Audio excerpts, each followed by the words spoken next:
할렐루야. 우리 새벽을 깨워주신 하나님을 찬양합니다. 옆에 계신 분들 한 번 더 있으면 괜찮아죠. 함께 할 수 있어서 행복합니다. 한 번 더 인사하시면 이렇게 고백하겠습니다. 집사님 때문에 행복합니다.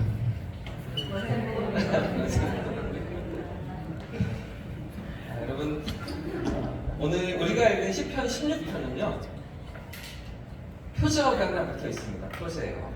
16편 위에 보시면 붉은색이나 파란색 글씨로 다윗의 믹담이라는 표저가 붙어 있는 그런 시편인데요. 여러분, 믹담이라는 단어가 어떤 의미입니까?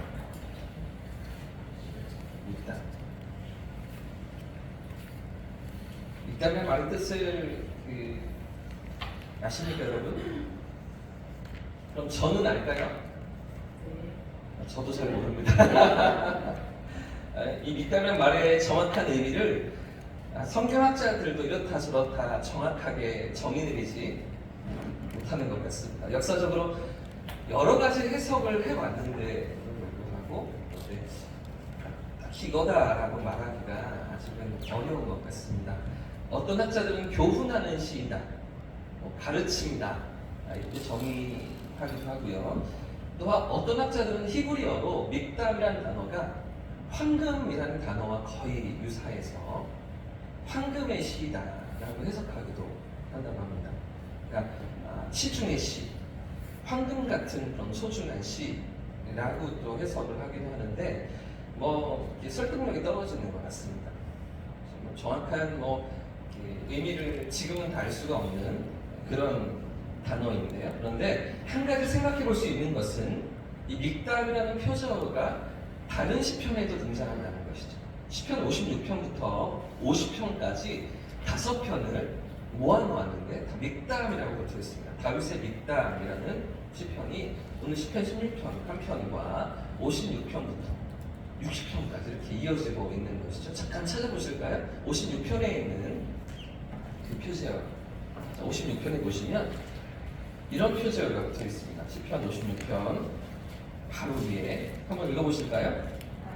시작! 다윗의 믹담시 인도자를 따라 유다 엘렘 블루호김에 맞춘 노래.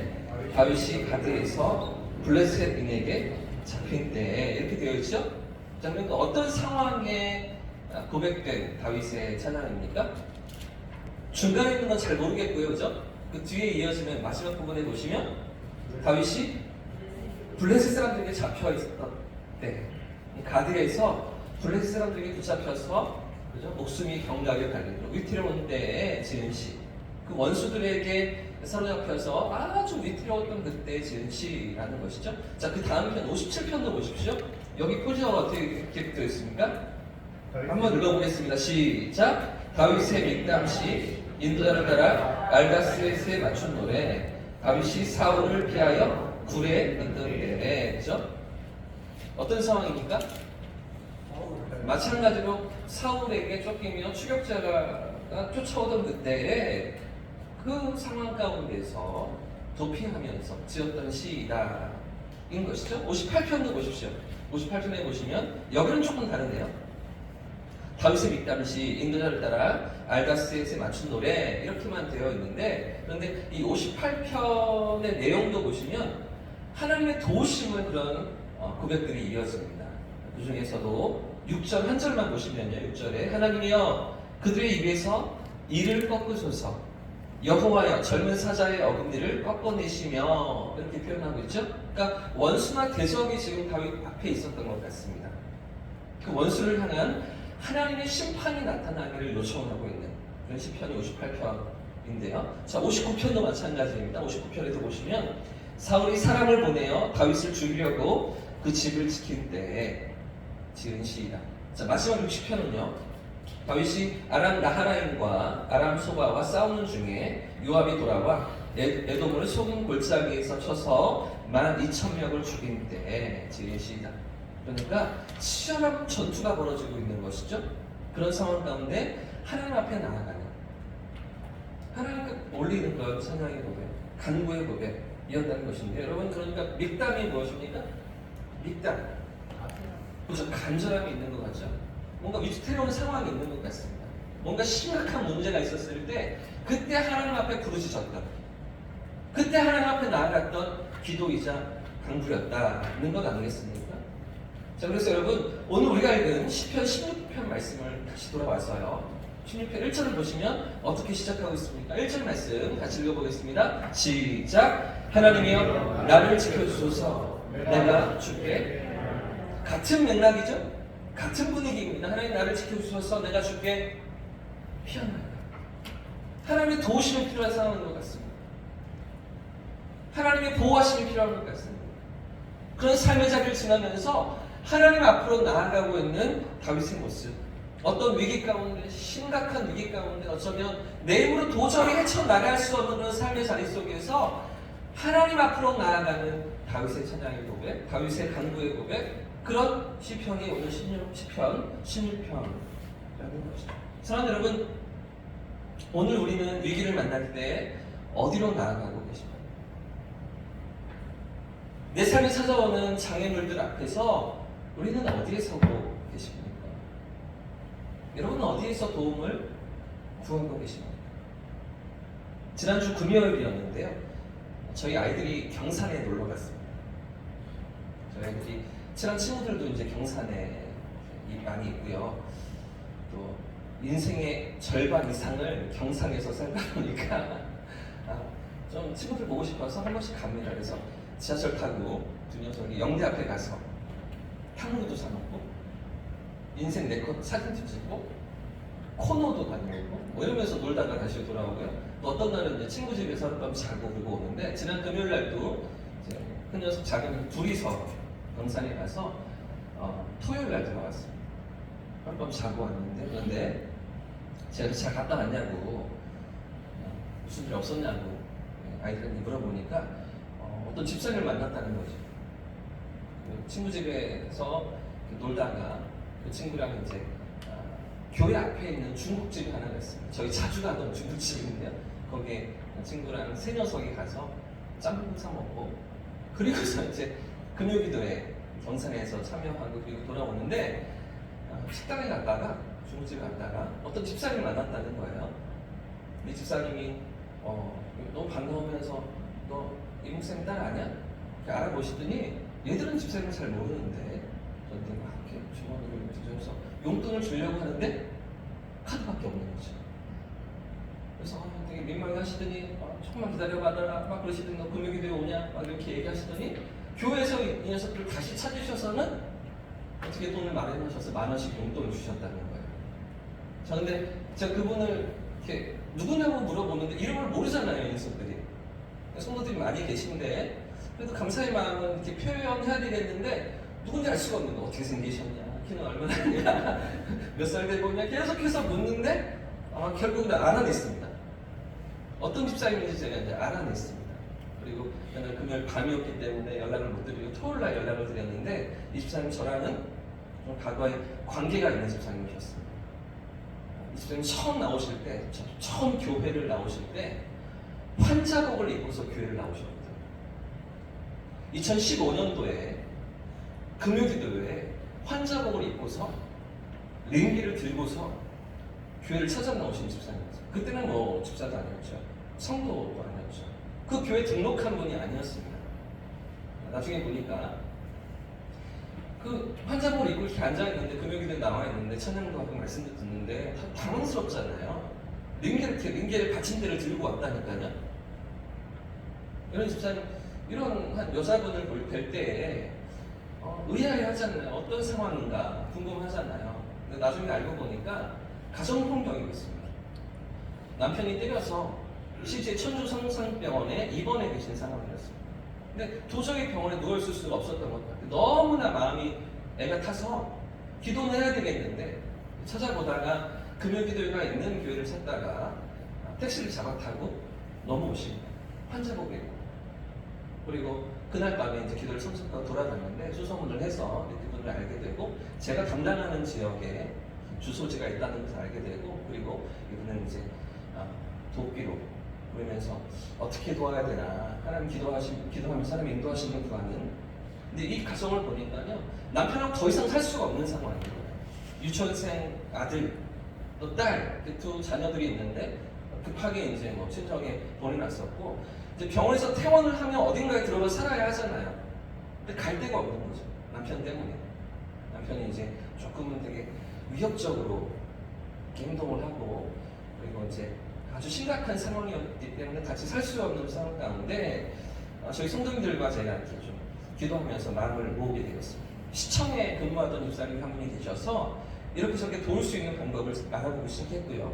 이런 위기 가정을 위한 긴급 돌봄 이런 게 있더라고요. 그래서 어떤 그 원룸 같은 주택을 하나 시에서 가지고 있으면서 이런 어려운 가정들을 돕는 그래서 작은 원룸을 시에서 하나 도움을 받게 되었습니다. 급하게. 그래서 그 아이들과 함께 들어가 살아야 되는데 살림살이가 없잖아요. 냄비 하나도 뭐 그릇 하나도 없는 이런 상황인 거죠. 그래서 또 저희가 함께 마음을 모으기 시작했습니다. 제가 담당하던 그 교구가 성도님들이 저희 같은 사랑방이 한 20개가 있습니다. 사랑방마다 하나씩 담당하려고 하는 거죠. 이 사랑방은 이불 한 채, 이 사랑방은 뭐 식기류, 이 사랑방은 뭐 전자레인지, 이 사랑방은 또 뭐 중고 세탁기, 뭐 이러면서 저는 이제 중고 TV 하나, 뭐 이런 식으로 담당해서 이 가정에 다 살림살이를 넣어주기로 했습니다. 그리고 새로운 집에서 아이들과 이제 생활하게 되었는데, 그리고 시간이 지금 얼마나 지났습니까? 2015년도였으니까 10년 지났잖아요. 10년 지났는데 어떻게 지금 살고 계실까요? 국가 지원으로 네일 아트를 배웠습니다. 그러면서 샵에서 일을 하기 시작하고요. 그리고 이제 조금 시간이 지나서 돈을 모아서 작은 가게를 백천동에 하나 차렸는데 장사가 너무 잘 되는 거죠.